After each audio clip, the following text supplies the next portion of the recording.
زمستان نظارت را پرزور نموده کارهای معین را به انجام رساند.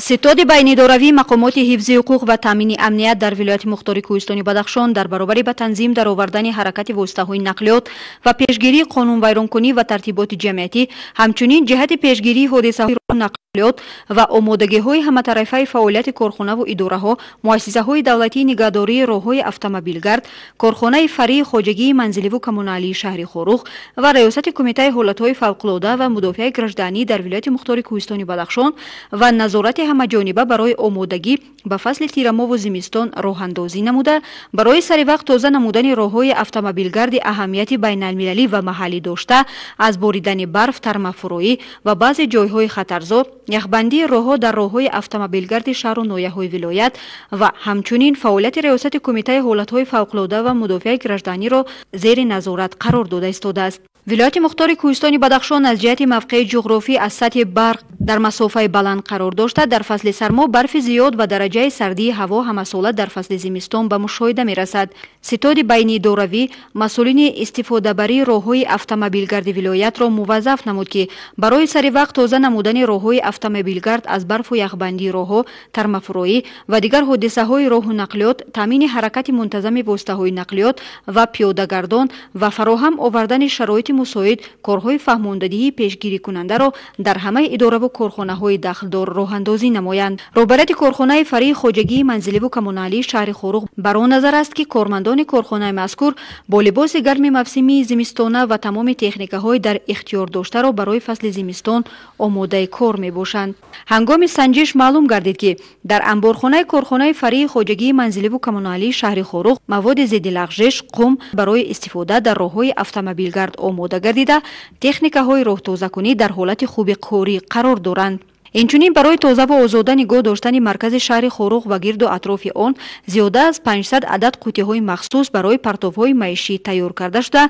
در کوچه‌های محله‌های شهر گشته می‌شوند. چنانه که می‌بینید ما تیاری به زمستان دیده ایستاده. برای زمستان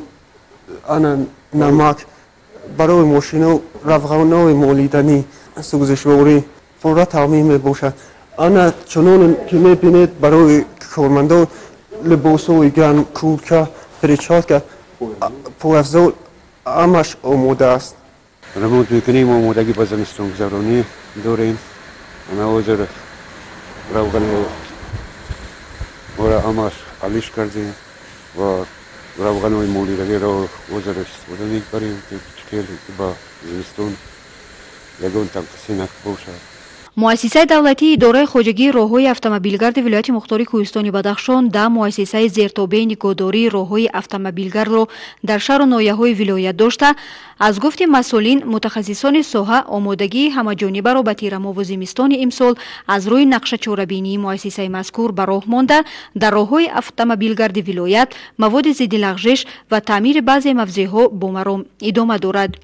اینچنین آمادگی به فصل زمستان در دیگر مؤسسه‌های راهداری ناحیه‌های ولایت نیز همه روزه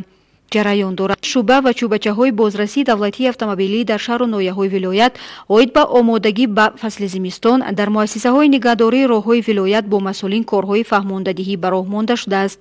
ریاست کمیته حالت‌های فوق‌العاده و مدافع گردانی ولایت مختار کوهستانی بدخشان نیز در برابر دیگر اداره و کارخانه‌های راهداری بر اجرای قرار حکومت جمهوری تاجیکستان بهر پیشگیری حالت‌های خصوصیت طبیعی داشته تکنیک و تجهیزات‌های معاصر خود را برای پیشگیری و رفع حالت‌های خصوصیت‌های گوناگون داشته و آمادگی‌ها به فصل زمستان همه‌جانبه راه‌اندازی نموده در موردهای ضروری از آن کار خواهند برد.